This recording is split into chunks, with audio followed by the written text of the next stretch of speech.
اعوذ باللہ من الشیطان اللعین الرجیم بسم اللہ الرحمن الرحیم الحمد لأہلہ والصلاۃ علی اہلہا۔ حاضرین و سامعین، کیئر اسلام روزانہ آپ کی خدمت میں توضیح المسائل سے منتخب مسئلے پیش کرنے کی لگاتار کوشش میں ہے، اور ان مسائل کے سلسلے میں آج کے اس درس میں مطہرات کے ادامے میں بات ہوگی سورج کی۔ مطہرات یعنی وہ چیزیں کہ جو خود بھی پاک ہیں اور دوسری بعض نجس چیزوں کو بھی پاک کرنے کی صلاحیت رکھتی ہیں، کہ جن میں سب سے پہلے تذکرہ ہوا پانی کا، کہ پانی خود بھی پاک ہے اگر مطلق ہو، اور اس کے اندر یہ صلاحیت ہے کہ دوسری نجس اشیاء کو بھی یہ پاک کر دیا کرتا ہے۔ پانی کے بعد بات ہوئی زمین کی، کہ زمین بھی بعض چیزوں کو کچھ شرطوں کے ساتھ اگر وہ نجس ہو جائیں تو ان کو بعض شرطوں کے ساتھ پاک کر دیا کرتی ہے۔ زمین کے بعد آج نوبت ہے تیسرے اس مطہرات میں شمارے کی، کہ جس کا نام ہے سورج۔ یہ سورج بھی کچھ نجس اشیاء کو پاک کر دیا کرتا ہے، اور آج کا یہ کلپ اس لیے بھی اہم ہے کہ سورج بس انہی چیزوں کو پاک کرتا ہے جن کا تذکرہ آج کی اس کلپ میں کیا جائے گا، اور اس کے علاوہ دوسری اشیاء کو سورج پاک نہیں کرتا۔ یہ میں نے اس لیے بیان کیا کہ عام طور پر یہ سوالات ہوتے رہتے ہیں، اور یہ شبہات ذہنوں میں ہیں کہ اگر بچہ روٹی کھانا اور غذا کھانا شروع نہ کرے، یعنی اپنے ماں کے پستان سے ہی اپنی غذا حاصل کرتا ہو، تو ایسے بچے کا جو پیشاب ہوتا ہے وہ دھوپ میں ڈالنے سے پاک ہو جاتا ہے۔ یہ مسئلہ اور یہ فکر بالکل غلط ہے، ایسا بالکل بھی نہیں ہے۔ سورج صرف انہی چیزوں کو پاک کرتا ہے کہ جن کا تذکرہ آج کی اس بحث میں کیا جائے گا۔ ہمیشہ کی طرح سے پی پی ٹی لے کر آپ کی خدمت میں حاضر ہوں۔ سب سے پہلے آقا کے چہرے کی زیارت، اس لیے کہ تاکہ آپ کے ذہن میں یہ محفوظ رہے کہ یہ تمام مسائل آقا کی ہی توضیح سے آپ کی خدمت میں پیش کیے جا رہے ہیں۔ لہٰذا آج بات ہے مطہرات میں سورج کی۔ سورج زمین، عمارت اور دیوار کو 5 شرطوں کے ساتھ پاک کرتا ہے۔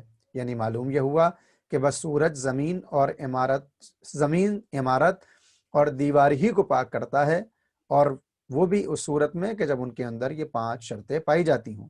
سب سے پہلی شرط، نجس چیز اس طرح تر ہو یعنی گیلی ہو کہ اگر دوسری چیز اس سے لگے تو تر ہو جائے۔ لہٰذا اگر وہ چیز خشک ہو تو اسے کسی طرح تر کر لینا چاہیے تاکہ دھوپ سے خشک ہو۔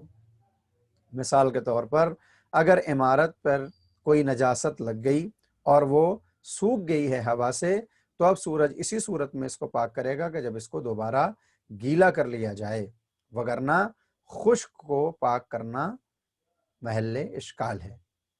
نمبر 2، اس میں کوئی عین نجاست باقی نہ رہ گئی ہو، یعنی اگر عمارت، زمین یا دیوار پر کوئی نجاست تھی تو پہلے اس کو چھڑا لیا جائے گا، اس کے بعد تر کر کے، یا اگر وہ تر ہے پہلے سے تو سورج اس کو پاک کر دیتا ہے۔ نمبر 3، کوئی چیز دھوپ میں رکاوٹ نہ ڈالے۔ بس اگر دھوپ، پردے، بادل یا ایسی کسی دوسری چیز کے پیچھے سے نجس چیز پر پڑے اور اسے خشک کر دے تو وہ چیز پاک نہیں ہوگی۔ یہاں غلطی ہوئی ہے، پاک کے بعد ایک نہیں چھوٹ گیا ہے جس کو آپ کو بڑھا لینا ہے۔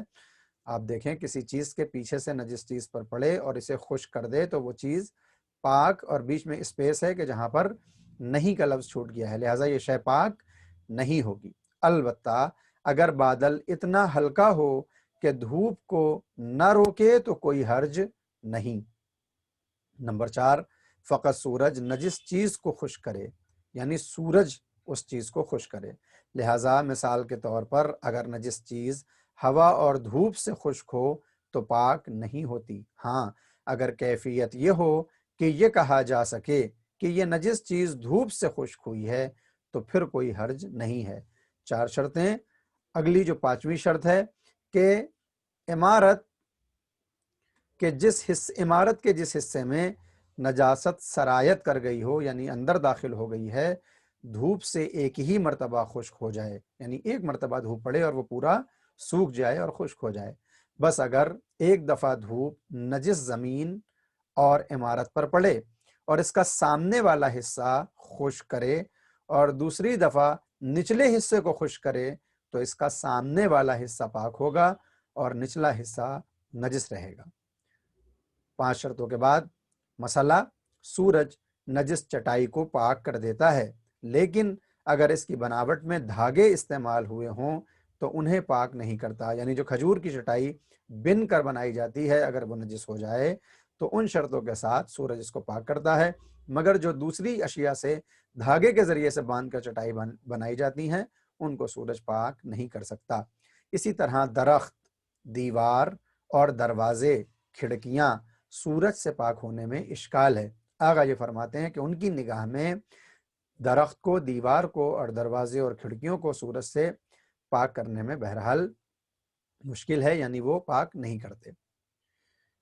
اگر دھوپ نجس زمین پر پڑے، اس کے بعد شک پیدا ہو کہ دھوپ پڑنے کے وقت زمین تر تھی یا نہیں، یا تری دھوپ کے ذریعے خشک ہوئی یا نہیں، تو وہ زمین، ان دونوں شک پر تو وہ زمین نجس ہوگی۔ اور اگر شک پیدا ہو کہ دھوپ پڑنے سے پہلے عین نجاست زمین پر سے ہٹا دی گئی تھی یا نہیں، یا یہ کہ کوئی چیز دھوپ کو مانے تھی یا نہیں، تو پھر بھی وہی صورت ہوگی، یعنی زمین نجس رہے گی۔ ان چاروں شک کے پیدا ہونے پر اس شے کو نجس مانا جائے گا۔